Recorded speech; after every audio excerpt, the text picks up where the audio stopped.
Palenque, México. Un reino maya incomparable. Bastión de una civilización que floreció durante casi 2000 años antes de ser devorada por la selva. Descubierta hace apenas 100 años, Palenque sigue ocultando muchos secretos. Uno de ellos ocupa de un modo particular a arqueólogos y científicos. La identidad y la historia de una mujer cuyos restos fueron descubiertos en 1994. La única mujer maya que se haya encontrado en un sarcófago dentro de un templo. El descubrimiento se consideró uno de los más extraordinarios de la civilización maya y traería nuevos indicios sobre el lugar que ocupaban las mujeres en esa civilización. Sin embargo, su tumba está rodeada de misterio. La ciencia y la arqueología buscan descubrir quién era. Por el color rojo del cinabrio que cubría sus huesos, se le llamó la Reina Roja de Palenque. Se utilizó la extracción de ADN, el fechado por carbono 14 y la reconstrucción facial para conocer su identidad. Algunas claves hacían pensar que pudo haber sido una reina de Palenque. Esta es la historia de una notable búsqueda científica y de un reino extraordinario, que protagonizó disputas dinásticas y guerras.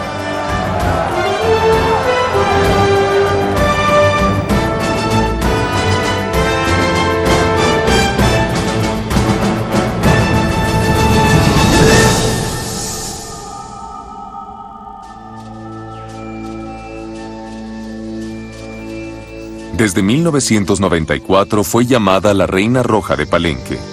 Cuando sus restos fueron descubiertos, habían estado ocultos durante casi 13 siglos en un sarcófago sellado de piedra caliza en el corazón de un templo de la plaza principal de la ciudad. Junto a su sarcófago se encontraron 2 esqueletos.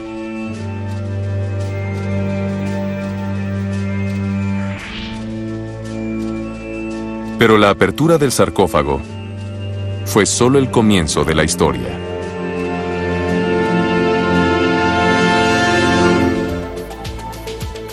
Fanny López dirigió el equipo de excavación.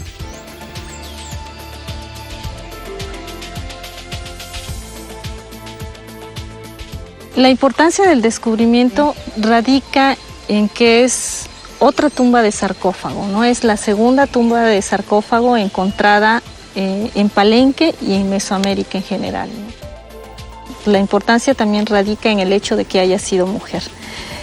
Es elevar el rango de la mujer al mismo nivel que podría tener un hombre, ¿no? El rompecabezas de la identidad de la Reina Roja es casi tan complejo como su máscara funeraria de 280 piezas de malaquita. Este es uno de los muchos tesoros que se encontraron en su tumba, estudiados y resguardados por Arnoldo González, el arqueólogo en jefe de Palenque. Y en el interior estamos hablando de 1140 piezas, de las cuales la mayor parte es jadeíta. Y bueno, esta cantidad le está dando también un estatus bastante alto al personaje enterrado, ¿no? Ni la máscara ni las joyas encontradas en su tumba revelaron a los arqueólogos quién era la Reina Roja. En la cámara no había glifos que dijeran su nombre o contaran su historia. Pero la riqueza de los objetos encontrados en la tumba apuntaban a un misterio por resolver. Uno de los más destacados antropólogos forenses de México estuvo a cargo de la investigación. Aquí se corrió la voz de que no saben si es hombre o es mujer. Pues que vaya a Romano. Y ahí me mandaron a ver aquello. Estando completo un esqueleto, lo que hay que ver es la pelvis, porque la pelvis determina mucho el sexo. Y ya lo observé, y si las escotaduras ciáticas mayores, muy grandes, muy abiertas, son femeninas. Hoy se ha unido una nueva clase de científicos buscando revelar la identidad de la Reina Roja. Son los bioarqueólogos, que asocian a la arqueología con la antropología forense y la historia. Una de ellos es Vera Tisler. Su trabajo llevará la investigación hacia un nuevo nivel. Para la determinación de la edad de la Reina Roja contamos afortunadamente con el estado de cierre de las suturas craneales, que en su caso ya está avanzado, si no podemos decir, por tanto, que su edad fisiológica, antropológica más probable, rodea la sexta década de vida, entre 50 años y 60 años.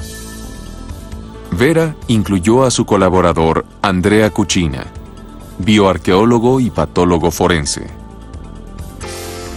Los dientes dan una información extremadamente amplia sobre crecimiento, patología, edad, estilo de vida del individuo, alimentación. Entonces, el hecho que por su edad, alrededor de los 50, tenga un nivel de desgaste tan reducido, esto implica una dieta suave, comida procesada, preparada, mayor cantidad de proteínas en comparación con el patrón alimenticio de la gente común. Los huesos de la Reina Roja confirmaron las primeras sospechas. Podría tratarse de una mujer de la nobleza, quizás incluso una figura importante de la dinastía de Palenque. ¿Cómo la llamamos? No hay inscripción jeroglífica, pero ¿cómo le vamos a decir, no? Entonces, a partir del color rojo vivo que se tenía, a partir de eso decimos, bueno, pues es roja, es mujer, es de la nobleza, entonces Reina Roja. La presencia de mujeres de la nobleza en importantes monumentos mayas sugiere que desempeñaban un papel relevante en la corte como madres, hermanas y esposas de reyes. Sus matrimonios con personajes de la realeza cimentaron alianzas entre reinos y fueron muy importantes en la administración política y social de las ciudades. Vemos escenas de los palacios mayas pintadas en piezas de cerámica y esculpidas en la piedra que nos muestran a veces a las mujeres sentadas detrás de los reyes. Están ahí juntos en el trono, recibiendo a los visitantes, recibiendo tributo. Así que claramente son poderosas. Pero muy pocas veces reinaban por cuenta propia. Cuando un rey moría, la corona generalmente pasaba del padre al hijo o al heredero masculino más cercano. En un sistema patrilineal no hay muchas mujeres que ocupen el cargo real. Hubo muy pocas excepciones a esta tradición en casi 2000 años de historia maya. En ocasiones accedían al poder cuando no existían opciones, cuando no existían herederos de sexo masculino. En Palenque tenemos varias mujeres muy poderosas que entraron en la historia. Palenque puede ser muy poco común en el sentido de que realmente no vemos lo mismo que en otros sitios.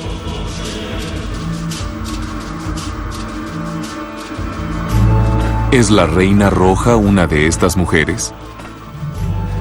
¿Fue la primera mujer que gobernó Palenque y la primera que enfrentó a sus más tenaces enemigos? ¿O fue la madre que garantizó el trono a su hijo y le dio nueva vida a un reino agotado por las guerras? ¿Fue la esposa real que gestó a dos reyes y vio cómo su esposo transformaba a Palenque en un reino digno de respeto?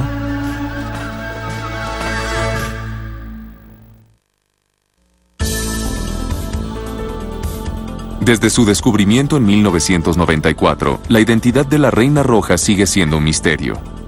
Pero la bioarqueóloga Vera Tisler le dio un nuevo impulso a la investigación al estudiar los restos de la Reina Roja en el interior de los registros que quedan de la historia de Palenque.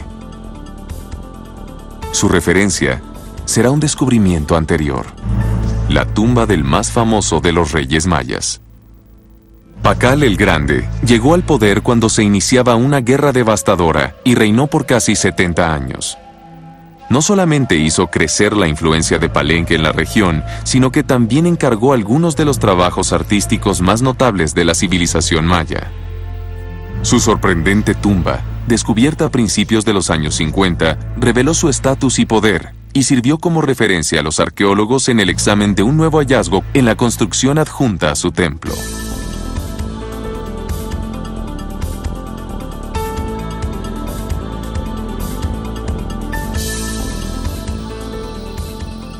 el hecho de haberla enterrado justamente al lado del Templo de las Inscripciones, el edificio más importante, junto al gobernante más importante de la ciudad, dentro de un sarcófago, nos habla de un estatus bastante alto.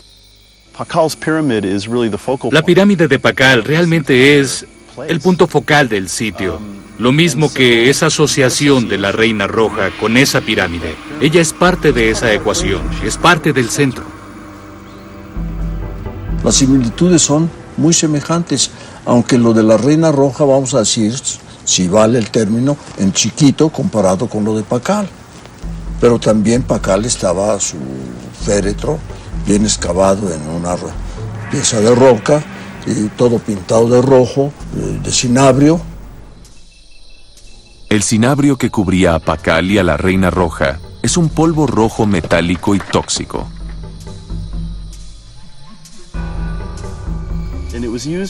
Yo creo que se usaba para adornar el cuerpo muerto, para investirlo de vida. Es como la visión de la sangre, tiene el mismo color. Y los mayas vieron este simbolismo. Con ese mismo color pintaban todos sus templos para darles vida y dar vida a la ciudad. Pero no solamente los cuerpos de Pakal el Grande y de la Reina Roja estaban cubiertos con varias capas de cinabrio, sino que ambos estaban también sepultados en sarcófagos en el corazón de un templo. Para Vera Tisler, las tumbas de Pakal y de la Reina Roja tienen mucho en común. Pareciera como si el mismo equipo hubiese estado a cargo de ambos arreglos.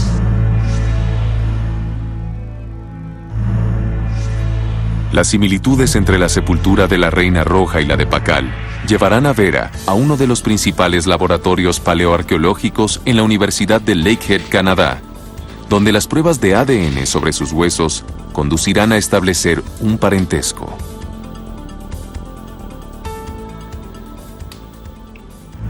En el sarcófago de Pakal se registró la historia de su dinastía.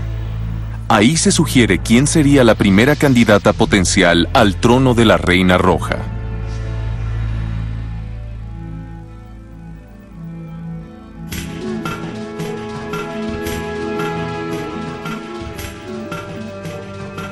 Su nombre era Yolik Nal. Llevó las riendas del poder desde 583 a 604. Fue la única mujer que reinó Palenque por cuenta propia.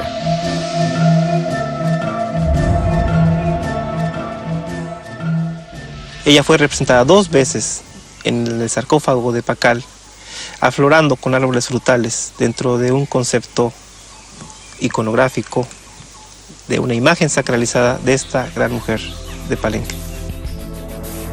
El paso del tiempo borró buena parte de la información necesaria para descifrar la sucesión dinástica en Palenque.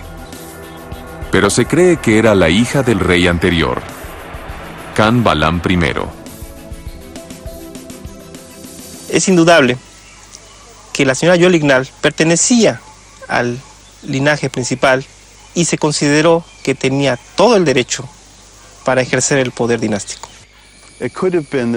Puede ser que hubiera una guerra donde Palenque sufriera una derrota sobre la cual no supimos, por lo que hubo una ruptura en la sucesión normal de los reyes. Pudo haber habido escasez de herederos varones en algún momento de la historia de Palenque. Una mujer gobernando un reino maya era extremadamente poco común en el siglo VI.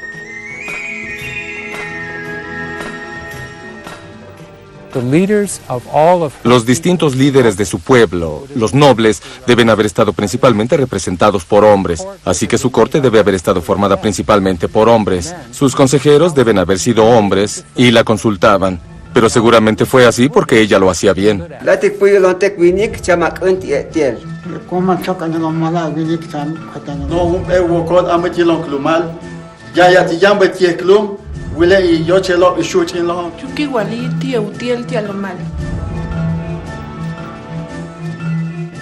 La ciudad misma es la prueba de que Yolik Nal era capaz de manejar un reino que nunca había tenido una mujer gobernante. Durante su reinado, la ciudad comenzó a tener un aspecto monumental.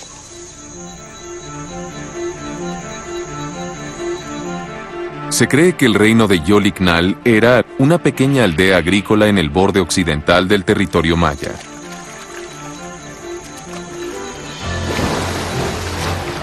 Creció rápidamente. Sus tierras eran de las más fértiles de la región, por lo que no faltaba el alimento.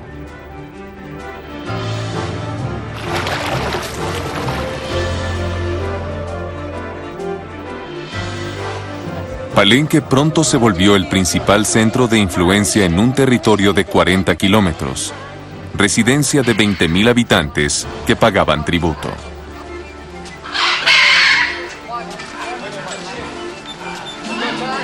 Cuando Yoliknal subió al trono, Palenque se había convertido en la capital de un reino.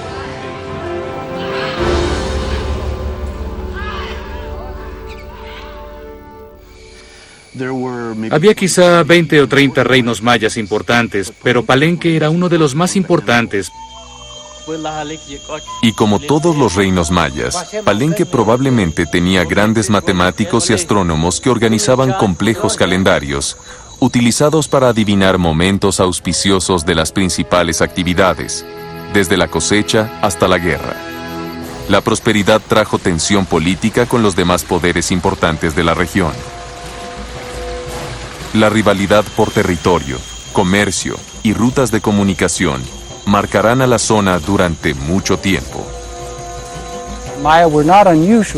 Los mayas hacían la guerra por las razones de siempre, pero pelearon generalmente en alianzas, por lo que no era simplemente un gran estado contra todos los demás. Eran pueblos aliados que enfrentaban a otros pueblos aliados a su vez. Palenque era inusual porque parece haber hecho la guerra con sus propias condiciones y por sus propios intereses.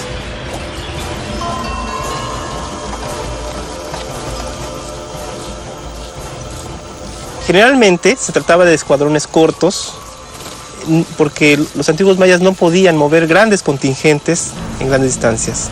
Generalmente atacaban alguna ciudad cercana con golpes rápidos y directos. Yoliknal tuvo que hacer uso de todas sus habilidades y recursos. El principal poder rival tenía los ojos puestos en Palenque. El mayor enemigo de Palenque fue el reino de Calakmul, que estaba lejos hacia el este. En la segunda mitad del siglo VI, la tensión aumentó. Calakmul y sus aliados atacaron Palenque. La primera mujer que reinó en Palenque fue también la primera en enfrentarse con quienes habrían de convertirse en sus más feroces enemigos.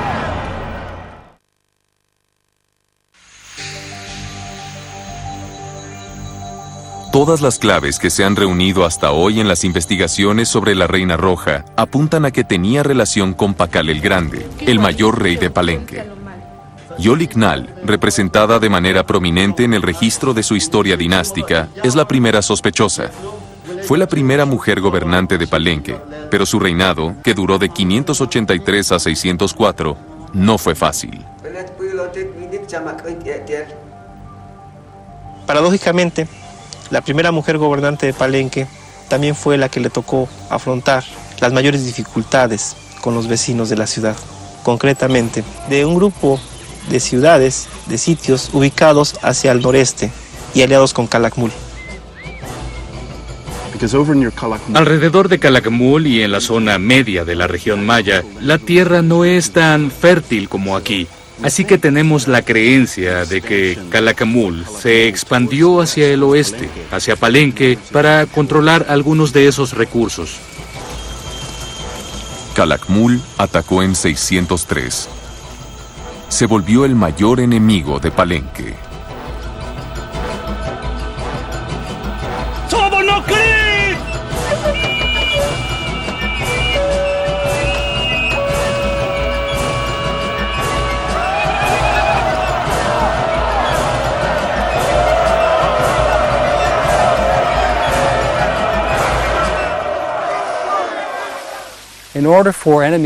Para que las tropas enemigas lograran entrar en Palenque, que es una ciudadela situada en una locación defensiva, tiene que haber habido una derrota abyecta de las principales tropas.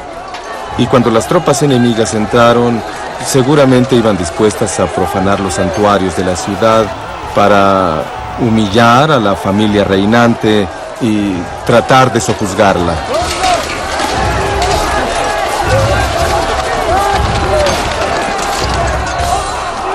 Fue un duro golpe para Palenque,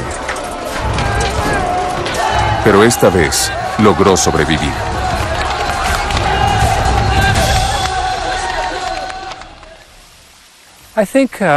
Pienso que si queremos comprender cómo una mujer como Yolignal se desempeñó como gobernante, como líder en épocas de guerra, tenemos simplemente que pensar en nuestro mundo moderno, en mujeres que gobernaron como Indira Gandhi, Golda Meir, para ver que las mujeres son muy buenas para gobernar en tiempos de guerra.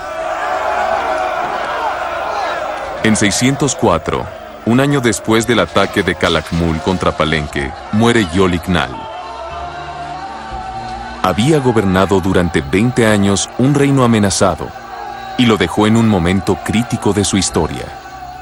Esta mujer puso los cimientos del poder dinástico de Palenque, aunque también debió enfrentar, como cualquier hombre, las dificultades de una sociedad, de una colectividad que estaba en competencia con otras ciudades de los alrededores. ¿Fue la reina roja Yolignal una mujer que reinó cuando faltaron hombres para hacerlo? ¿Fue la reina roja la primera mujer gobernante de Palenque? Todo es cuestión de fechas. Para fechar un sitio funerario se usan dos líneas de evidencia, la estructura misma y su contenido. Cuando se excavó el templo de la Reina Roja, se vio que había tenido varias fases de construcción en un periodo de 200 años, desde el 500 hasta el 700 después de Cristo. Se pudo establecer que había sido sepultada en la segunda etapa de construcción, en el siglo VII.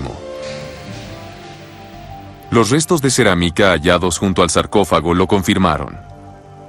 Como cualquier otra obra artística, la cerámica tiene un estilo determinado en cada época. La cerámica nos acerca un poco, es muy similar en temporalidad, en características, a la que fue encontrada en la tumba del Templo de las Inscripciones. Entonces podemos, quizás, como decía yo, acercarnos un poco en ese sentido y poder esto fecharlo a finales del año 600 después de Cristo. Si la tumba de la Reina Roja fue construida de 50 a 100 años después de la muerte de Yolignal en 604, sus restos tuvieron que haber sido llevados allí tiempo después de su muerte. Una práctica funeraria bastante común entre los antiguos mayas. El esqueleto de la Reina Roja podrá decirnos si se trata de Yolignal. Aunque el cinabrio retrasó su descomposición, la naturaleza logró hacer su labor en el cuerpo de la Reina Roja. Como las células del cuerpo pierden oxígeno tras la muerte, comienzan a partirse y liberan todas sus toxinas. Simultáneamente, las bacterias del propio cuerpo comienzan a consumirlo, pues los sistemas que las mantienen controladas ya no funcionan. Los órganos se abren y sueltan ácidos y otros desechos. Desde afuera, las bacterias externas, parásitos e insectos hacen su trabajo. Basándose en fotos tomadas cuando se descubrieron los restos de la Reina Roja, Vera realizó una reconstrucción de la manera en que descansaron los huesos. La osamenta de la Reina Roja se encontró deteriorada, más no incompleta. Podemos excluir, por otra parte, que se haya redeposicionado simplemente cuando analizamos la organización de los segmentos anatómicos. Podemos ver que la secuencia de las vértebras que vemos en esta reconstrucción está de acuerdo con el orden anatómico. Podemos pensar que es sumamente difícil que la gente que la haya tratado hubiese tenido el conocimiento anatómico para estar colocando segmento por segmento en su relación esperada anatómicamente.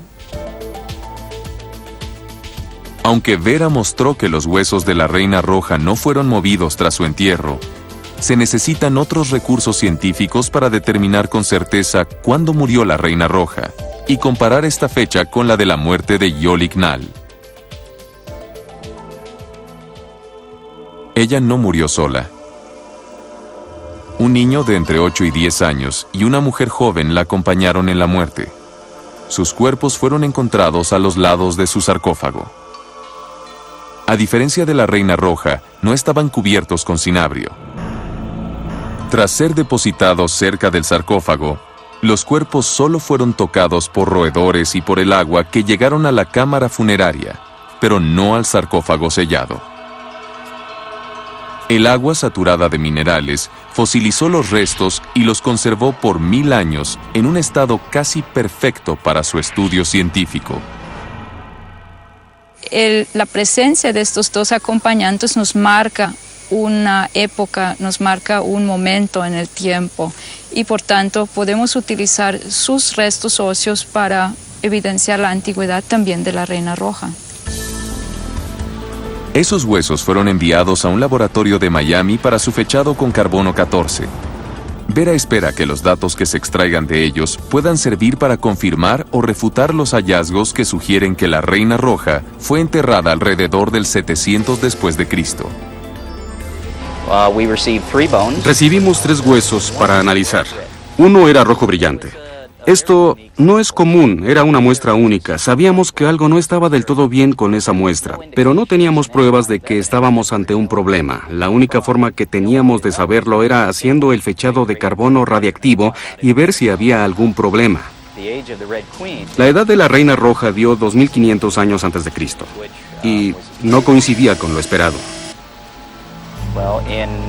Al investigar qué pudo haber pasado o qué estaba pasando, resultó que la Reina Roja había sido sometida a algún tipo de sustancia de conservación. Todas ellas se derivan del petróleo en el origen y por eso tienen millones de años. Así que si son incluidas en el análisis, los resultados van a dar fechas demasiado antiguas. Todas las esperanzas de saber si la Reina Roja es Yolik Nal están en los 2 cuerpos encontrados junto a su sarcófago.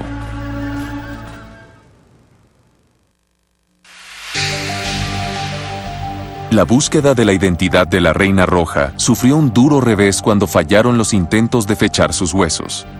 Pero los restos de los 2 cuerpos encontrados con ella serán fechados para saber cuándo murió la reina y si es Yolik Nal. El carbono se encuentra en la naturaleza en 3 formas moleculares. El carbono 14, que es radioactivo, es la forma menos común.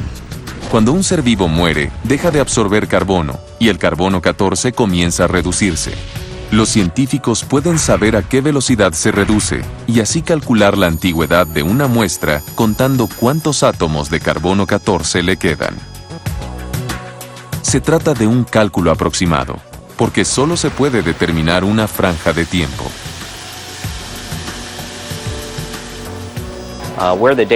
La fecha se determina usando también otras líneas de evidencia. El fechado de carbono radiactivo solo es una línea de información para el arqueólogo sobre cuándo tuvo vida esa cosa o esa persona. Debe haber ahí tipos de cerámica cuya existencia está bien fechada con respecto a cierto periodo de tiempo. Y si el resultado del fechado de carbono radiactivo coincide con eso, entonces podemos decir que las fechas del carbono apoyan las de la cerámica.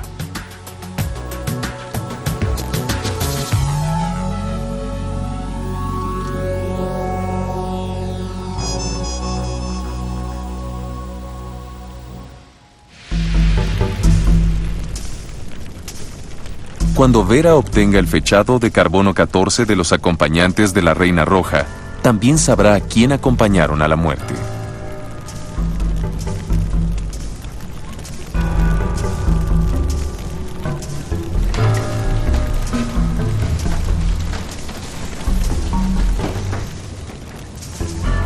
Los cuerpos encontrados en la tumba de la Reina Roja también nos muestran el mundo en que ella vivió, al revelar la secuencia de acontecimientos que los llevaron a la muerte.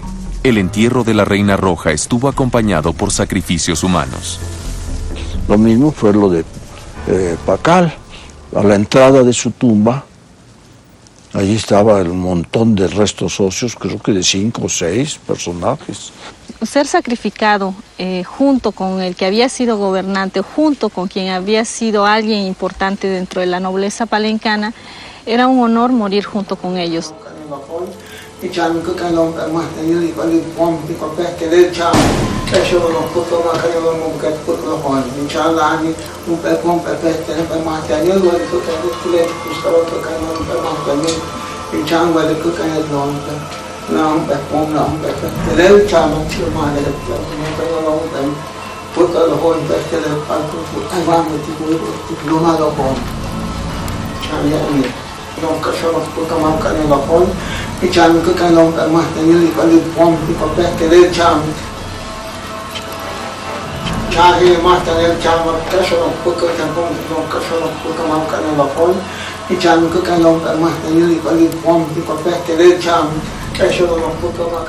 El niño fue decapitado y la joven mujer murió por extracción del corazón.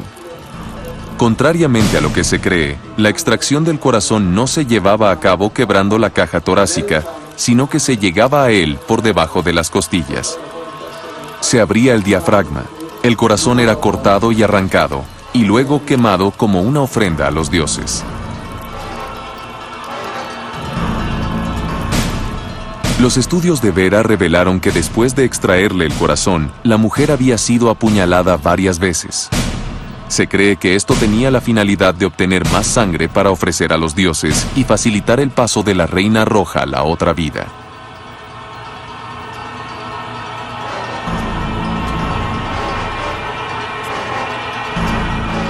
La Reina Roja vivió en un mundo donde la religión permeaba todos los aspectos de la vida, desde el matrimonio hasta la cosecha o la guerra.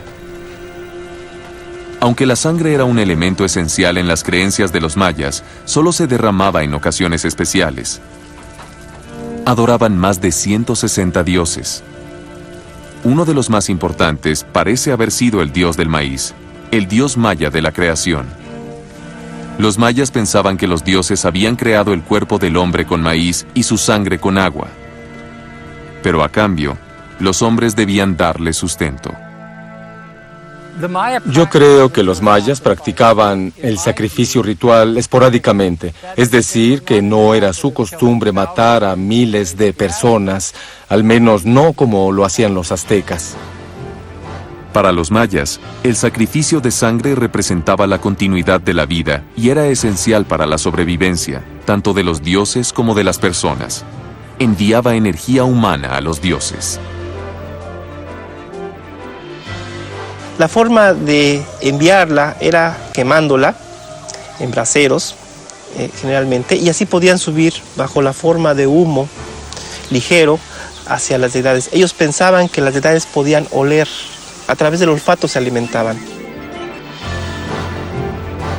A cambio, los dioses les entregaban otro líquido precioso, la lluvia, para regar sus campos.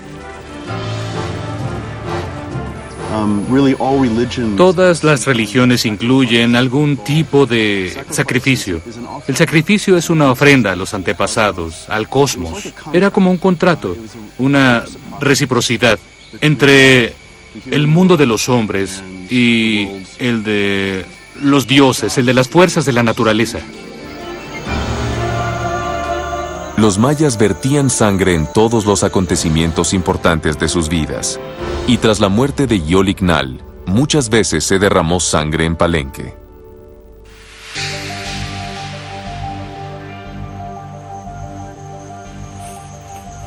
Mientras se sabe si Yolignal es la Reina Roja, Vera avanza en el tiempo, en su búsqueda de candidatas hacia otro periodo de aparente conflicto para la dinastía de Palenque.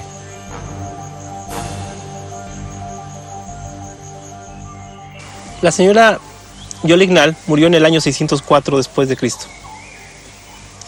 A su muerte, aparentemente se volvieron a presentar problemas en la transmisión del poder. La siguió en el trono Akneyolmat. Se cree que era su hijo. Que en la misma época también existía un jerarca muy importante dentro de la dinastía de Palenque, Pakal I. Este oscuro personaje aparece en las inscripciones como un sagrado gobernante de la ciudad, es decir, como el gobernante principal, teniendo el mismo título que Agne Yolmat. Esto quizá se debió a otro ataque de Calakmul contra Palenque en 611. Si un ejército de Calakmul se acercaba a Palenque, no creo que la corte maya se haya quedado sentada esperándolo. La corte de Palenque o una parte de la familia real debe haberse ido de allí, tal vez a otro pueblo, lejos del ejército de Calakmul.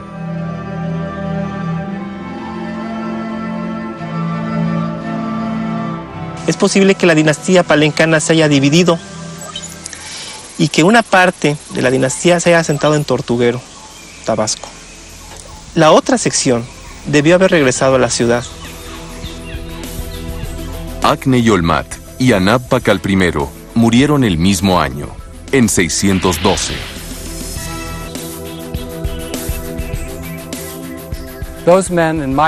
Yo creo que esos hombres fueron atrapados y sacrificados por el enemigo porque ambos murieron el mismo año y el año siguiente empezó el interregno. Un interregno de 3 años que los arqueólogos y epigrafistas siguen tratando de dilucidar. Es posible que Calakmul estuviera físicamente ahí, que hayan instalado gente para gobernar el reino. Los glifos de Palenque revelan un estado de crisis. Uno de los momentos más importantes de la vida ritual maya no se realizó: el fin del Catún. Era el momento en que los mayas creían que su mundo iba a crearse de nuevo. 613 fue el fin de un Catún y no hubo festividades. Imaginemos lo que esto puede significar para un sitio como Palenque. Sería como si la estructura del mundo se hubiera quebrado, como si el cosmos no estuviera continuando como debiera. Ese deber real garantizaba que el tiempo continuara y que los ciclos comenzaran y acabaran una y otra vez.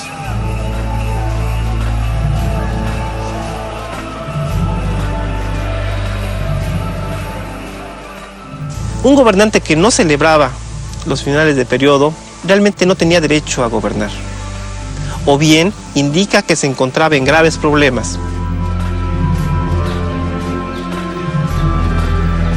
El turbulento periodo que vino tras la muerte de Yolignal iba a terminar pronto. Otra mujer le devolvería la prosperidad a Palenque.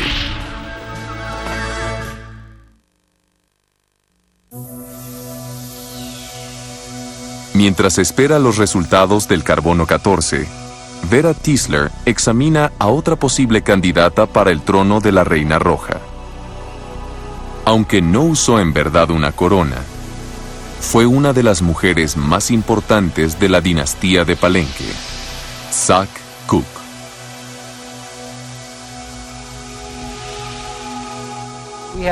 Tenemos casos de mujeres que fueron excepcionalmente poderosas, reinas, y que nunca reinaron en la dinastía, pero sabemos que fueron hacedoras de reyes. Se aseguraron, por ejemplo, de que sus hijos subieran al trono y no el hijo de alguna rival.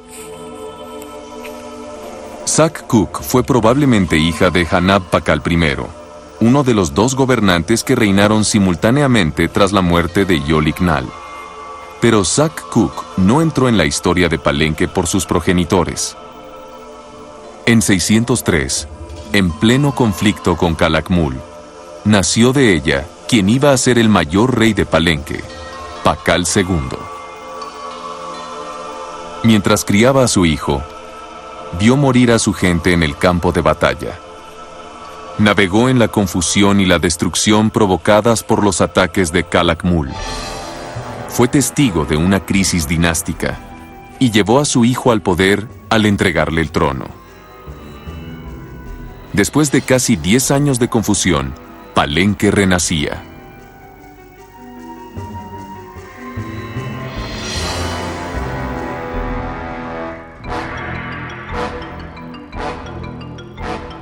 Esta contendiente al trono de la Reina Roja de Palenque tuvo que traer la calma a una corte tambaleante por la guerra y una lucha dinástica.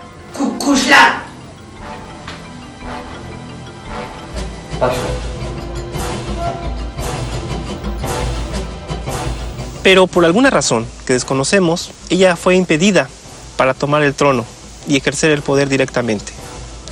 Sin embargo, según los registros de Palenque, Sac Cook parece haber detentado el poder. Su gente realmente necesitaba una dirección en ese periodo y ella se las dio. En 615, Sac Cook le entregó la corona de Palenque a su hijo de 12 años. Un niño se convirtió en el 9º gobernante de Palenque. Es muy probable que Pakal II haya accedido al trono ante la urgencia de que existiese un relevo en el trono masculino. No importaría ya la edad.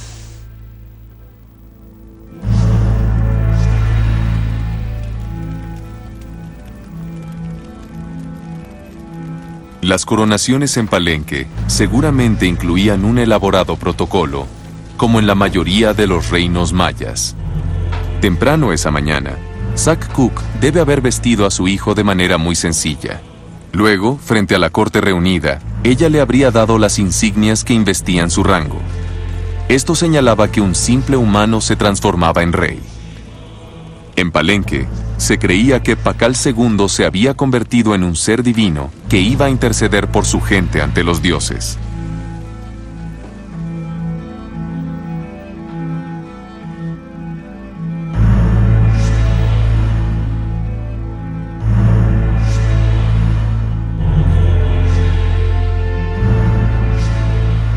Ese día, la señora Sac Cook vería también a su hijo derramar sangre, su propia sangre. En las ocasiones importantes, los reyes y las reinas se comunicaban con sus dioses a través de la automutilación. Hacían sangrar varias partes de su cuerpo, incluyendo sus genitales. El interminable ciclo del crecimiento y la decadencia estaba realmente encarnado por el propio rey, y el poder de su propia sangre establecía el contrato con los dioses para garantizar su continuidad. Pakal II utilizó un cuchillo de obsidiana o una espina de mantarraya para cortar su pene, y la sangre cayó en un papel dentro de un tazón. El papel manchado de sangre se quemaba y el humo que se elevaba se comunicaba directamente con los dioses.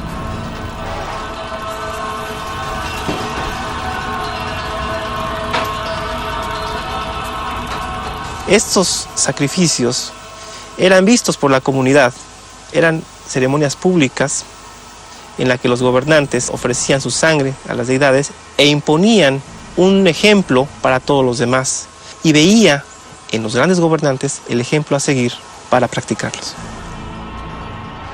El papel de Sac Cook no acabó en la coronación de su hijo. Pakal llega al poder con solo 12 años y su madre es realmente el centro de la autoridad en Palenque. Sabemos esto por un par de razones, porque realmente no hay información de Pakal o por Pakal por muchos años hasta después de que muere su madre. Él tiene el título de rey, pero la verdadera autoridad en ese momento es ella. Todo hace pensar que no era simplemente una reina madre. Era la regente y conducía los asuntos políticos del reino. En cualquier caso, el haber delegado el poder real en manos de Sac Cook debió haber sido un recurso muy inteligente por parte de la dinastía para cohesionar de nuevo al grupo de la élite y para permitir, a través de esta fórmula de este niño que iba a tomar el poder, el que con el tiempo y al alcanzar la mayoría de edad pudiese otra vez la unidad política palencana adquirir el poderío que ya se había perfilado desde épocas anteriores y que se había quebrantado después de las agresiones de los vecinos.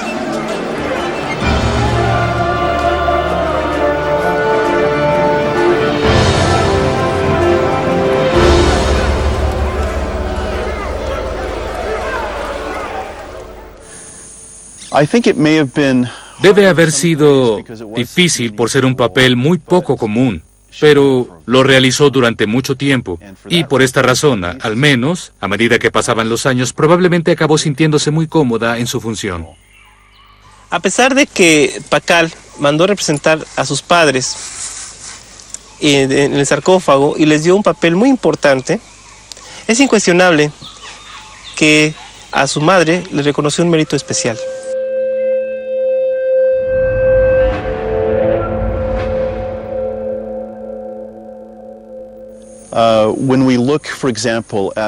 Cuando vemos, por ejemplo, la escultura de Pakal en su coronación, Zack Cook le presenta a Pakal el tocado de guerrero.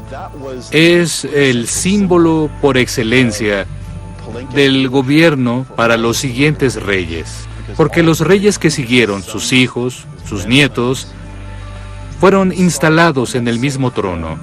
Así que Zack Cook siempre tuvo, literalmente, la vista sobre los hijos y nietos de Pakal.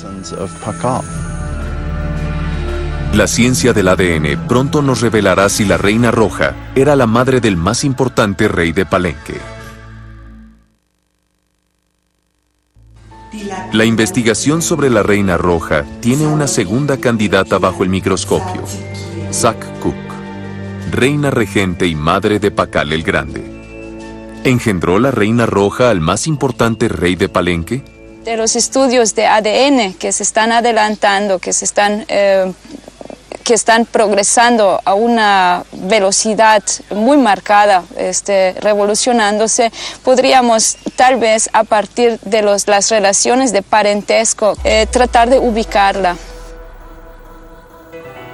Para poder comprobar si la Reina Roja tenía parentesco con Pakal el Grande, Vera Tisler mandó hacer un estudio de ADN.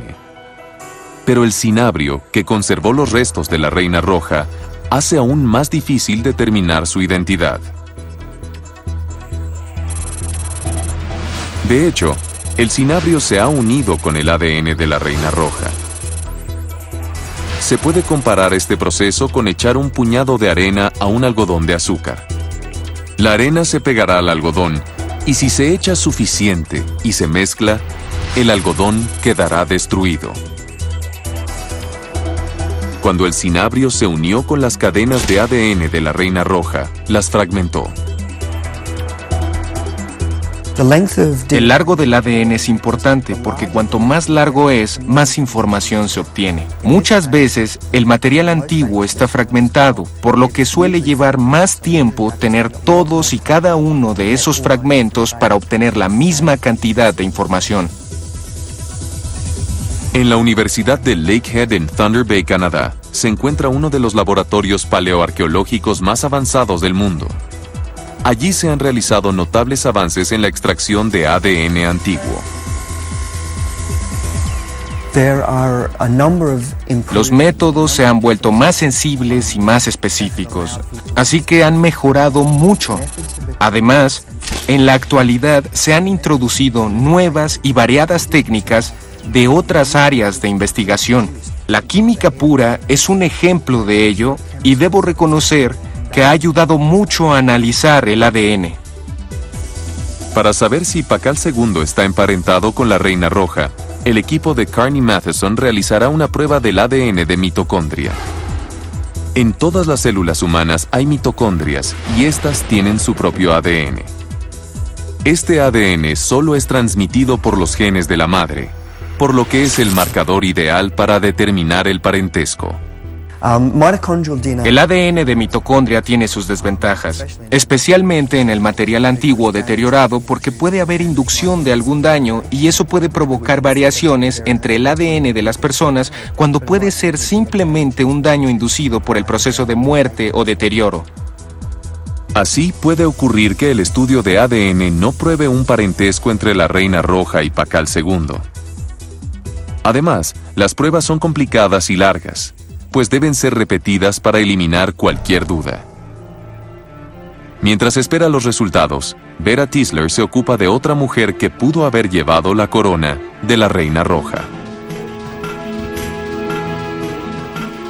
En Palenque sobraban mujeres que pudieran ser candidatas a portar la corona de la Reina Roja. Pero ¿quién la llevó realmente? La ciencia es un proceso de eliminación y debes tratar de obtener la mayor cantidad de información para eliminar diferentes posibilidades hasta que solo te queden una o dos, de tal modo que los datos respalden esa o esas pocas posibilidades restantes. En la comunidad arqueológica maya, muchos piensan que la respuesta sobre la identidad de la Reina Roja puede encontrarse a la sombra del más importante rey de Palenque, Pakal II.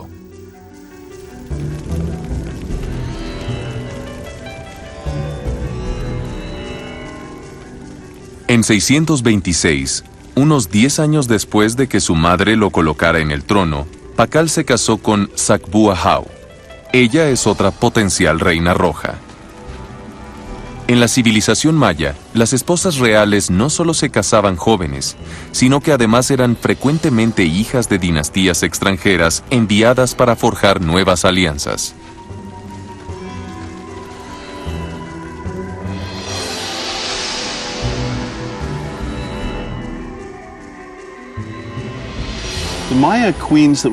Las reinas mayas de las que tenemos conocimiento hasta ahora generalmente venían de afuera, se casaban entre dinastías, entre reinos conquistados o entre reinos aliados. Con los mayas pasó lo mismo que en la Europa medieval. Se creaban vínculos diplomáticos que estaban cimentados sobre el matrimonio.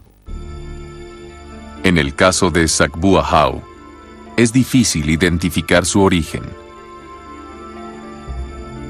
Provenía de un sitio llamado Oshtekuk, que literalmente significa el dios de los tres árboles. Y este sitio aparentemente se encontraba hacia el norte, en las llanuras de Tabasco. Algunos piensan que viene de otro lugar, pero yo realmente creo que sigue siendo un misterio de dónde vino.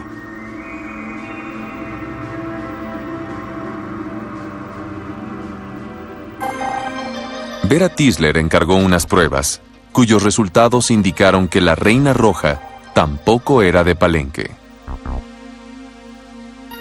Se extrajeron isótopos estables de estroncio de los dientes de la Reina Roja y se compararon con el perfil geológico de Palenque. Los resultados revelaron diferencias entre los niveles de isótopos de estroncio encontrados en Pakal II y en la Reina Roja. Esto hace pensar que ella probablemente había venido de otro lado, quizá de algún lugar cercano.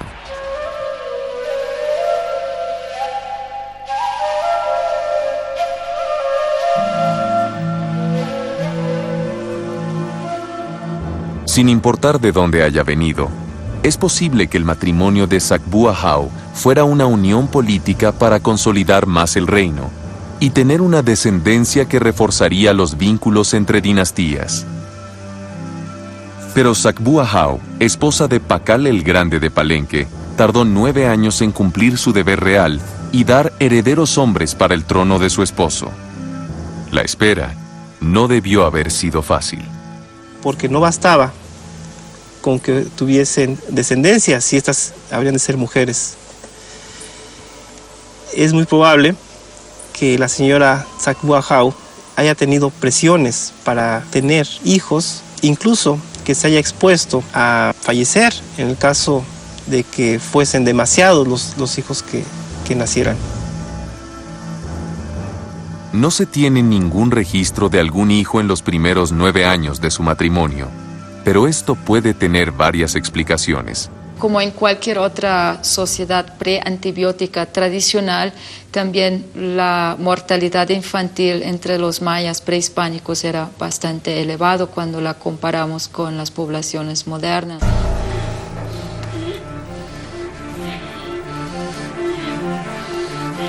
Pero Sakbuahau tuvo en 635, 9 años después de la boda, el tan esperado heredero. El 9 debe haber sido el número de la suerte de Sakbuahau, pues 9 años después tuvo al segundo heredero en 644. Ambos reinaron en Palenque. Su tercer hijo conocido nació en 648. Los 3 partos registrados deben haber estado acompañados con un ritual que realizaban las mujeres mayas de la nobleza. Cuando nacía un nuevo heredero, la madre del gobernante hacía un ceremonial impresionante en el que se perforaba la lengua y también se atravesaba una cuerda a través de la perforación. Ese ritual no estaba limitado al nacimiento de un heredero. También se realizaba en muchas ocasiones importantes. Las mujeres, por ser las progenitoras de los nuevos gobernantes, tenían una atribución importante.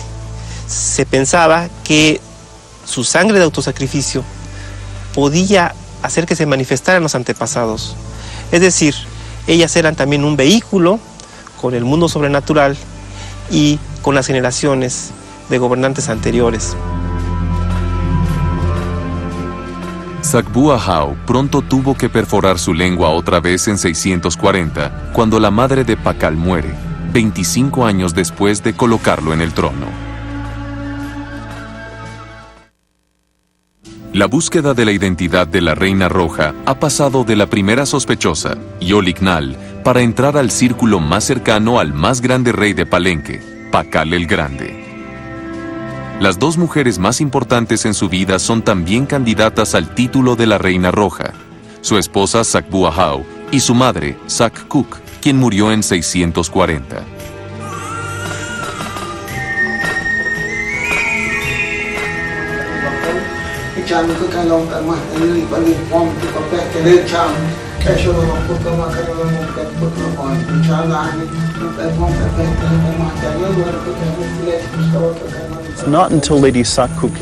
Solo cuando muere Sakuk, Pakal realmente ocupa su lugar.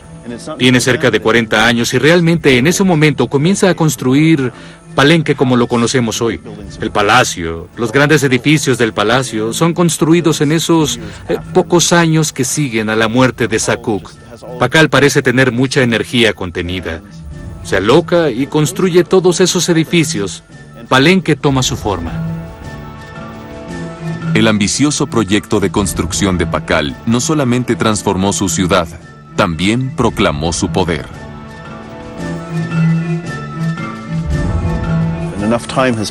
Ha pasado el tiempo necesario para que la riqueza se acumule, con lo que su autoridad política puede volverse centralizada. Todo ocurre en un periodo muy corto de tiempo. También intentó resolver la crisis dinástica que antecedió su llegada al trono. Como la mayoría de los reyes mayas, lo hizo esculpiendo su versión de la historia en la piedra. Toda la historia dinástica de Palenque se escribió a partir del reinado de Pakal II. Sin embargo, hasta la fecha, no hemos encontrado ni un solo fragmento dentro de Palenque que nos indique que existían inscripciones anteriores. Uno se pregunta si, tras la conquista de Calakmul y tras ese periodo muy duro en la historia de Palenque, Pakal realmente tuvo que crear una nueva identidad para Palenque, y eso fue exactamente lo que hizo. Aunque Pakal II escribió 300 años de la historia de Palenque, la mayoría de los epigrafistas no lo han cuestionado. Mientras consolidaba su derecho al trono y garantizaba su posteridad, construyó para su mujer y sus hijos el más impresionante de los reinos. Los mayas eran arquitectos geniales. Construyeron colosales ciudades y monumentos en todos sus dominios, sin bestias de carga, sin ruedas y sin hierro. Pero el Palenque de Pakal II superó en sofisticación a todas las demás ciudades mayas. Representó el despegue de la capital palencana como el centro político más importante de toda la región. Y como una muestra indudable de este poderío, la ciudad adquirió un aspecto monumental. Cuando se ocupó del Palacio Real, literalmente enterró el antiguo bajo una nueva plataforma. Luego, en el piso superior, construyó una sala del trono con muchos cuartos que siguió siendo blanca incluso cuando los demás edificios de Palenque fueron pintados de rojo. su misma arquitectura y sobre todo todos estos elementos decorativos que lleva, que van a llevar los edificios, las decoraciones de los edificios la van a hacer justamente una ciudad muy característica y muy distinta a otras ciudades mayas de la época. Pakal II transformó Palenque en una de las más impresionantes ciudades de la civilización maya. Alrededor de su residencia real, se construyeron palacios para los cortesanos y el centro de la ciudad se extendió con la erección de nuevos templos. El ímpetu constructor siguió durante todo su reinado, y lo que hoy queda nos habla de una visión única. Pero los enemigos de Palenque la veían crecer y hacerse más poderosa. A 40 años del comienzo de su reinado, la supremacía de Pakal II fue desafiada por la antigua némesis de Palenque, Calakmul.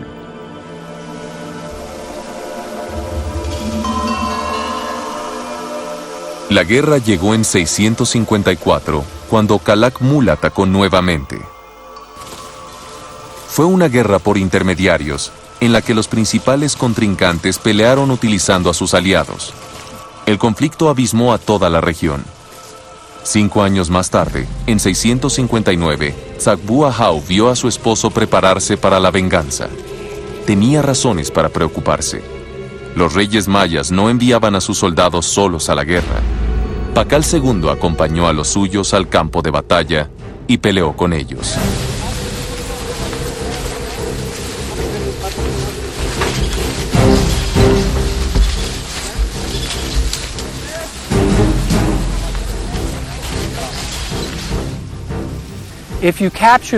Si capturabas a un rey en la batalla y tenías la oportunidad de sacrificarlo, probablemente lo hacías con cuidado. Ibas a desarmarlo como se desmantela un arma termonuclear.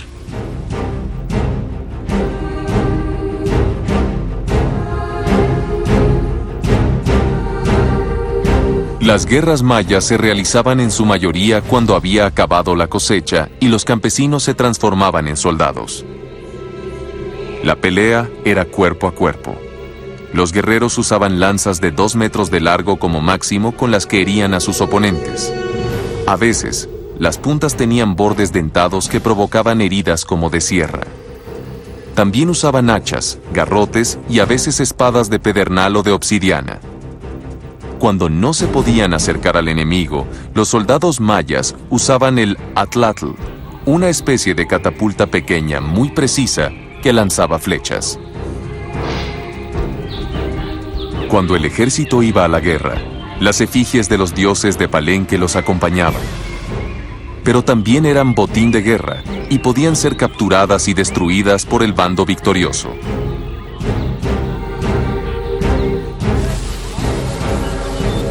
En 659, el ejército de Pakal II atacó a Calakmul y sus aliados.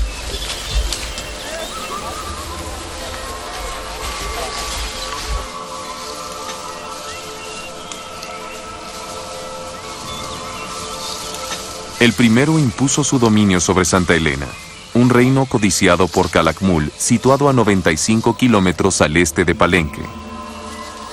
Se convirtió en una fuente constante de conflicto.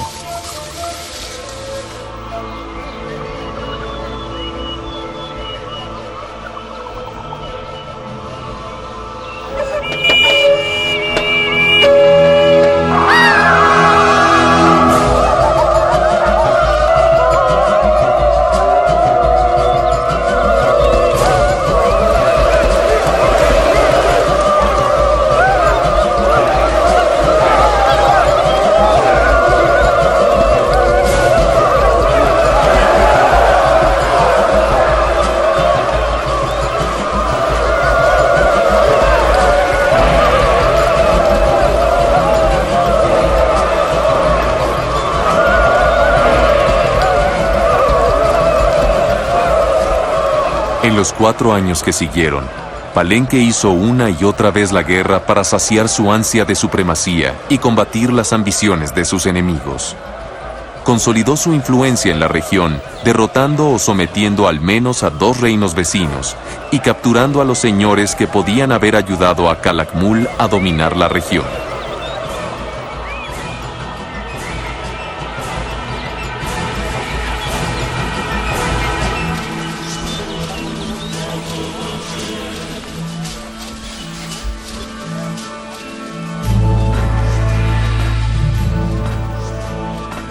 Casi 50 años después de que su madre le entregó la corona, Pakal II era un gran constructor y un gran guerrero. Se cree que sus cautivos eran sacrificados ritualmente.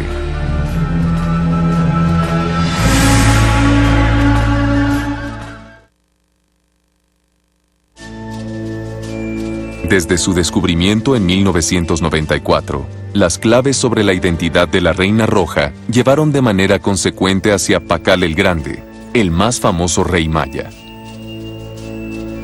A partir de la mitad de su reinado, Pakal II dirigió sus mayores esfuerzos a lograr la inmortalidad con la construcción de su mausoleo, uno de los más admirables monumentos del mundo maya. Se piensa que primero se cavó una cripta en la piedra y se instaló el sarcófago del rey. Luego se construyó la pirámide alrededor de la cripta. Se construyó una escalera interna de 25 metros de largo para conectar la cámara funeraria con el templo en lo alto de la pirámide. La escalera fue sellada tras la muerte de Pakal II. Se cree que la construcción del templo donde un día sería encontrada la Reina Roja también había empezado para entonces.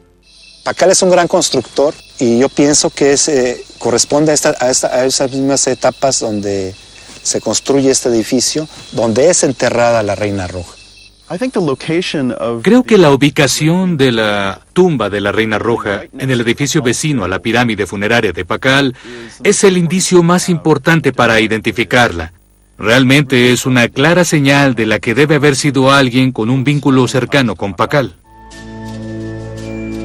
Su esposa, Sagbua Hau, no vivió para ver su reino en toda su magnificencia. Murió en 672 y su esposo se reunió con ella en la muerte 11 años después, tras un reinado de casi 70 años. Se volvió tan poderoso y fue tan longevo que la identidad de Palenque se convirtió realmente en la suya y viceversa. Palenque se vería en los años que siguieron como el sitio de Pakal. Todos sus hijos, sus nietos, realmente veían a Pakal como la gran figura en la historia de Palenque. ¿Fue Sagbua Hau, esposa de Pakal el Grande, la Reina Roja de Palenque? 1300 años después de su muerte, Vera Tisler y Andrea Cucina condujeron un examen post-mortem de la Reina Roja. Este examen reveló que, al igual que Sagbua Hau, la Reina Roja había sido madre. Analizando toda su dentición, vemos que problemas de patologías orales son numerosos. Hay numerosas situaciones de abscesos, parodontosis, periodontitis.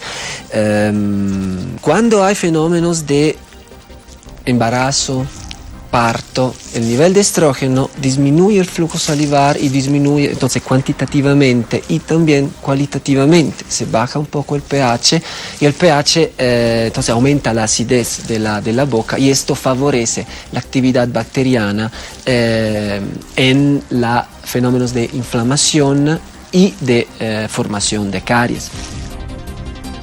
Pero la Reina Roja no solamente tenía fuertes dolores de dientes. Bueno, hablando de las enfermedades de la Reina Roja, lo que destaca a primera vista es su osteoporosis tan avanzada, crónica, que ella padeció en vida durante sus últimos años. La osteoporosis es una enfermedad que provoca que los huesos se adelgacen y se vuelvan más porosos y es más probable que haya fracturas. Normalmente se manifiesta en mujeres en el inicio de la menopausia, cuando el nivel de estrógeno se reduce bruscamente y ya no puede conservar la densidad ósea. La osteoporosis afecta principalmente a mujeres de edad avanzada, pero también puede desarrollarse a lo largo de numerosos partos. Cuando la mujer ya se embaraza en edades más adultas, puede tener alguna pequeña deficiencia. Estudios recientes nos han mostrado osteoporosis a partir de los 30 años. Si una mujer tiene muchos hijos a edades ya avanzadas, es probable que el desgaste sí le vaya a tener impacto sobre su pelvis y sobre todos sus huesos en general. Aunque la osteoporosis de la Reina Roja y el estado de su dentadura permiten suponer que fue madre, no es lo único que reveló el examen post-mortem. El cráneo de la Reina Roja fue encontrado entero, y así se conserva hasta hoy. El agujero en la sección superior no es el resultado de un golpe o de una pieza faltante. Se cree que quizás se debe en parte a una antigua práctica maya. Desde niña, desde recién nacida, le hicieron la deformación cefálica intencional a su cabecita, cuando era pequeñita, y en una tabular oblicua, un aplastamiento de anteroposterior, pero además hay una marca de venda alrededor, que es también parte del atuendo de los aparatos deformatorios de la cabeza. No sabemos en su caso si se relacionó esta práctica biocultural con un adelgazamiento biparietal, y al disminuirse esta, se redujo el espesor de su neurocráneo a una laminilla cada vez más delgada, y pensamos que se abrió en el centro. A partir de esto, Vera piensa que la abertura puede estar relacionada con la osteoporosis de la Reina Roja. Sin embargo, Vera y sus colegas no creen que esta abertura en la parte alta de su cráneo le causara una pérdida de su capacidad cognitiva ni que le haya provocado la muerte. Pero si estaba protegido con la piel y con las membranas que cubren el cerebro, era muy difícil que ella perdiera muchas de sus actividades. Quizá la discapacidad pudiera ser por dolor, pudo haber sido por limitación a los movimientos, por la osteoporosis generalizada que tuviera en las otras partes del cuerpo, no precisamente en el cráneo. No se puede vincular de manera determinante su muerte con la osteoporosis. Podría haber contribuido en un fallecimiento temprano, pues puede ocasionar fracturas en las vértebras. Pero no se hallaron huesos rotos en la Reina Roja. Con esta lesión tan enorme que presenta en el cráneo, por todas las condiciones generales que pudo haber tenido en su momento por la osteoporosis tan severa que tenía, y que esto le pudo haber ocasionado N cosas, ¿no? Como hemorragias cerebrales, coágulos en el cerebro, y que eso haya sido la causa de muerte principal. Los abscesos también pueden ser causa, decimos, indirecta de muerte, porque la entrada en el círculo sistémico de fenómenos infecciosos, es bacterias, pueden transformarse en septicemia. Y sabemos que antes de la era de los antibióticos, morir por infecciones sistémicas era una cosa bastante común. Queda por establecer cuál fue la causa de la muerte de la Reina Roja. Pero los resultados del examen post-mortem sugieren que tuvo varios hijos, igual que Sakbuahau. Esto hace de la esposa de Pakal II una fuerte candidata. Sakbuahau no vio cómo sus descendientes continuaron con la construcción del legado de su esposo. Su primer heredero, Khan Balam, no solo consolidó el poder del reino en la región, también concibió su propio plan de construcción, cuya obra culminante fue el grupo de 3 templos llamado el Grupo de la Cruz.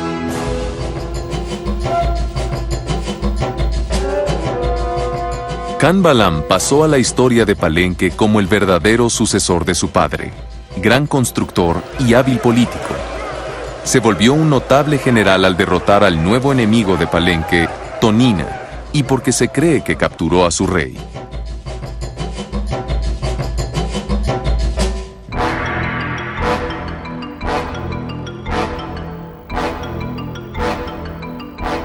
Su hermano Khan Choichitam lo sucedió en el trono. Pagó el precio del éxito de su predecesor cuando Tonina atacó Palenque. En 711, fue capturado y llevado como rehén a Tonina.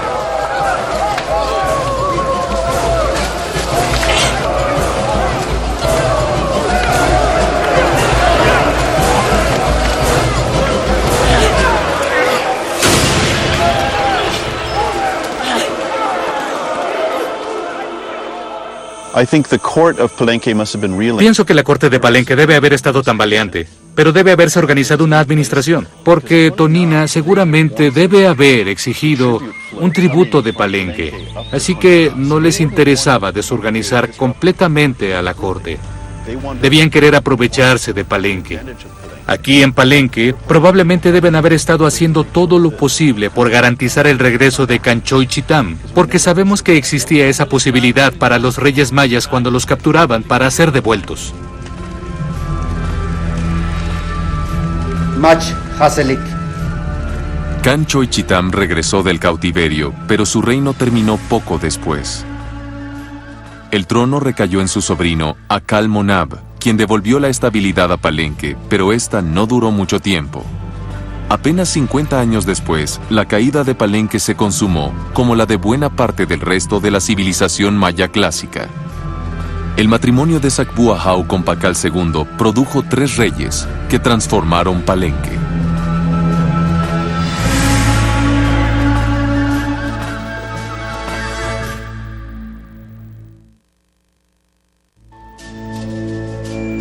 Vera Tisler, la bioarqueóloga que desde 1997 ha tratado de identificar a la Reina Roja, pensó durante mucho tiempo que la esposa de Pakal II podía ser la más probable merecedora del trono de la Reina Roja. Hace unos años hizo una reconstrucción facial en 2 dimensiones basándose en su cráneo. Luego la comparó con los retratos existentes de las mujeres importantes de Palenque, incluyendo a Sacbú Ahau. Aquí vimos que hay muchas similitudes en la orientación y el tamaño de la nariz, ese prognatismo bucal tan pronunciado que ella también lo señala, etcétera, ¿no? Había varios elementos que nos permitieron decir que quien se asemejó más fue la esposa de Pakal, del rey. La reconstrucción facial en 2 dimensiones hecha por Vera Tisler tiene semejanzas con la representación de Sacbú Ahau en estuco. Pero la teoría de Vera depende de la confiabilidad de los retratos existentes en Palenque. El arte en Palenque es notable, pues es el único sitio del mundo maya y de Mesoamérica que yo conozca donde se puede identificar a las personas en los retratos. Los artistas tomaban las imágenes de la vida de los reyes y las modelaban en estuco y las tallaban en 2 dimensiones en piedra. Son tan fieles que podemos ver los rostros, se soltaron de una pirámide, de una estatua, y reconocer quién es. Incluso tras la muerte del rey, los artistas los representaban por sus retratos. Nuestra reconstrucción facial perseguía finalidades muy específicas, ¿no? La de encontrar una posible identidad de la Reina Roja, pero no logramos con ella darle cara a la Reina Roja, lo que ojalá que pudiese realizar o lograr una reconstrucción en 3 dimensiones. Karen Taylor es una de las mejores artistas forenses del mundo y se le pidió que cumpliera el deseo de Vera. Karen también es asesora del FBI y por muchos años ha trabajado con la policía de Austin para la identificación de víctimas en casos de homicidio. Pronto Vera podrá ver la cabeza completa de la Reina Roja.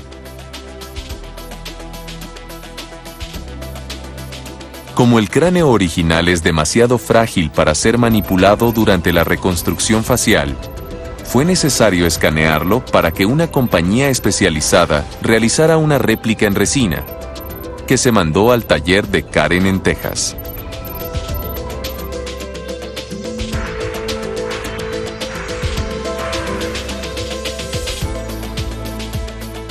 El proceso para desarrollar un rostro de tejido blando comienza con la aplicación de marcadores de la profundidad del tejido en zonas específicas del cráneo. Los antropólogos han desarrollado tablas con promedios del grueso de los tejidos de diferentes grupos ancestrales. Una vez que se han aplicado los marcadores, se trata de conectar los puntos. El cráneo mismo ofrece la arquitectura para las formas de la superficie del rostro, y luego Karen utiliza una fórmula específica para cada rasgo. Mientras Karen Taylor trabaja en darle un rostro a la Reina Roja, Vera recibe evidencia que le permitirá reducir su lista de candidatas. Las pruebas de fechado de carbono realizadas en Miami finalmente han dado resultados. Los dos acompañantes sacrificiales que nos están arrojando una edad, una probable fecha calibrada entre 540 a 660 la primera víctima y la mujer entre 650 a 780. Esto nos arrojaría una edad combinada entre 620 a 680. Esto es muy significativo en el sentido que podemos dejar afuera cualquier hipótesis que identifique un personaje después o antes de esta fecha. Ahora Vera puede eliminar definitivamente a una de las candidatas, Yoli Gnal, la primera gobernante mujer de Palenque, quien murió en 604, de 15 a 66 años antes del periodo indicado por los resultados del fechado de carbono. Mientras espera los resultados que le permitan determinar cuál de las dos candidatas restantes puede ser la Reina Roja, Vera Tisler viaja a Austin, Texas, para ver finalmente el rostro que Karen Taylor le ha dado.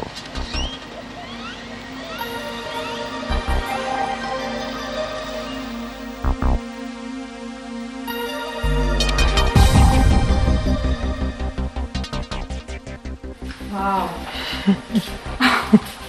Amazing. Asombroso. ¿Puedo verla? Es realmente maravilloso. Bueno, ella tenía esta característica de alargamiento que esperaríamos con su deformación de cráneo. Es sorprendente. Especialmente la parte de abajo de su cara, es pragmática. Sí, su tipo de boca y el pragmatismo de esta parte. Traté de basarme en el dibujo que hicieron. Fue mi guía. Ajá, sí. La reconozco. Es muy parecida. Muy parecida. Particularmente fue complicado para mí formar el cuello porque nunca había trabajado con uno así. Obviamente no existe un individuo moderno con esa clase de compresión en el cráneo. Tuve que observar las marcas de los músculos en el hueso de la nuca. Probablemente la morfología es completamente diferente. La Reina Roja tiene ahora un rostro, y la ciencia pronto podrá darle un nombre.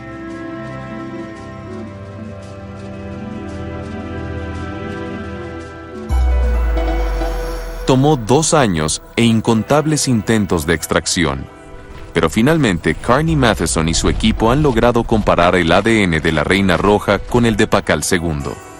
En unos momentos, Vera sabrá la respuesta de un acertijo que la ha llevado ahora a miles de kilómetros de Palenque, al corazón de los territorios del norte de Canadá. De estos dos exámenes puedes ver que cuando secuenciamos el ADN obtenemos estos picos diferentes y a esto se le llama un retroparagrama. Y en este pico, como este de color verde aquí, por ejemplo, sería una I y el color rojo sería una T y por lo tanto, si observamos aquí, podemos ver que hay 2 secuencias ahí, podemos ver las diferencias entre las 2 secuencias y eso es lo que acostumbramos identificar en la polimorfosis. Una vez que identificamos las polimorfinas, podemos entonces decidir si esta secuencia es diferente o si es igual. Por lo tanto, aquí tenemos a Pakal y aquí tenemos a la Reina Roja. Y como puedes observar aquí, este pico no lo encuentras en esta secuencia de acá. Asombroso. Por lo tanto, tenemos una secuencia diferente y por eso ellos tienen diferente número de polimorfis y porque ellos están en diferente posición, eso significa que no pudieron tener una relación de madre, hijo o abuela, no tienen la copia de madre e hijo y no pueden compartir la misma madre, por lo tanto no son hermanos. Así que eso los excluye de ser familiares. Es correcto, estos 2 tipos de relación pueden ser excluidos. Y si no tienen relación de sangre, una opción puede ser, supongo, que ellos posiblemente pudieron estar casados. Por lo tanto, básicamente podemos excluir con esos resultados que la Reina Roja fuera la madre de Pakal, la abuela Correcto. o alguna hermana. Ni madre, ni abuela, ni hermana. Correcto. Eso es importante. Bien, estamos contentos de haberte podido ayudar. Esto es emocionante. Los resultados finales de la prueba de ADN realizada en Canadá desechan cualquier vínculo familiar entre la Reina Roja y Pakal el Grande de Palenque. Zack Cook, quien colocó a su hijo en el trono, puede ser eliminada de la lista de candidatas a la corona de la Reina Roja, con lo que queda solo una contendiente. Desde 1994, los restos de la Reina Roja de Palenque han sido un reto para los arqueólogos y los científicos. Pero hoy, tanto la interpretación de los glifos de los monumentos de Palenque como los últimos desarrollos científicos han comenzado a resolver el rompecabezas de la identidad de la Reina Roja. No han faltado mujeres que pudieron haber ocupado su tumba. Yolignal, la primera mujer que gobernó Palenque, fue descartada por los resultados de la prueba de fechado de carbono 14 que sugieren que la Reina Roja fue enterrada entre 15 y 66 años después de la muerte de Yolignal. Zack Cook, que le garantizó el trono a su hijo Pakal II, quien se convertiría en el más importante rey de Palenque, fue descartada por los isótopos estables y los estudios de ADN de mitocondria.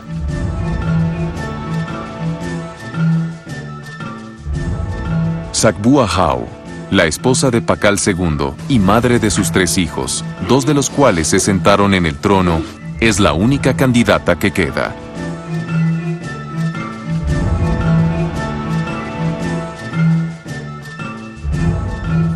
Al igual que la Reina Roja, Sakbua Hau vino de afuera de Palenque.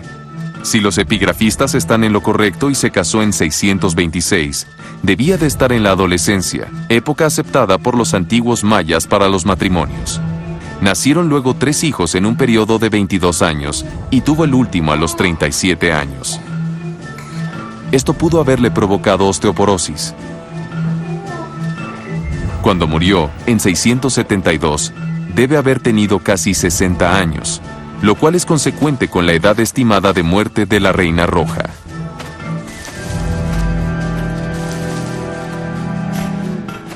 A reserva de que surja nueva información, tras años de estudiarla, Vera Tisler tiene ahora un nombre tentativo para la Reina Roja. Sakbua Hau, esposa de Pakal el Grande, madre de 2 reyes y abuela del último gran rey de Palenque. Y aunque Vera da vuelta a la página de un capítulo de su propia investigación sobre la Reina Roja, como científica, quiere ver sus hallazgos confirmados. Para identificar sin lugar a duda a la Reina Roja, necesitaríamos el ADN de cualquiera de sus hijos, Chanmat, Jochitam o Kambalam.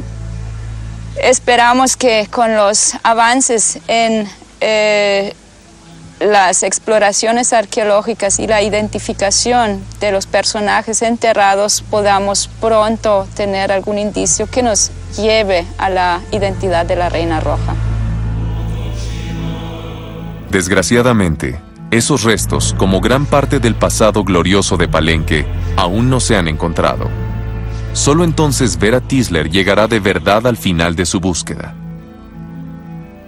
Aproximadamente 100 años después de la muerte de la Reina Roja, Palenque y el resto de la civilización maya clásica cayó en una hoy inexplicada e irreversible decadencia.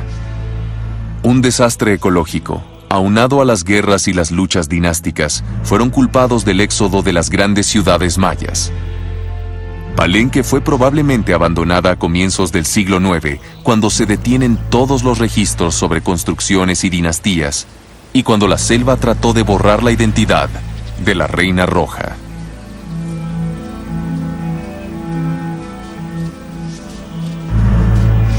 He vivido en un tiempo sin igual, un tiempo que vio florecer a mi civilización. Vi cómo nuestros arquitectos y artistas construían la más grandiosa ciudad de la civilización maya, una ciudad de más de 1500 edificios. Vi a nuestra gente ir a la guerra y luchar por nuestra supremacía en la región. Fui testigo de cómo nuestro reino se convirtió en una fuerza respetada, y vi cómo mi mundo cambiaba, mientras se sembraban las semillas de nuestra caída en una tierra que nos alimentó por 2000 años. Fui reina de Palenque.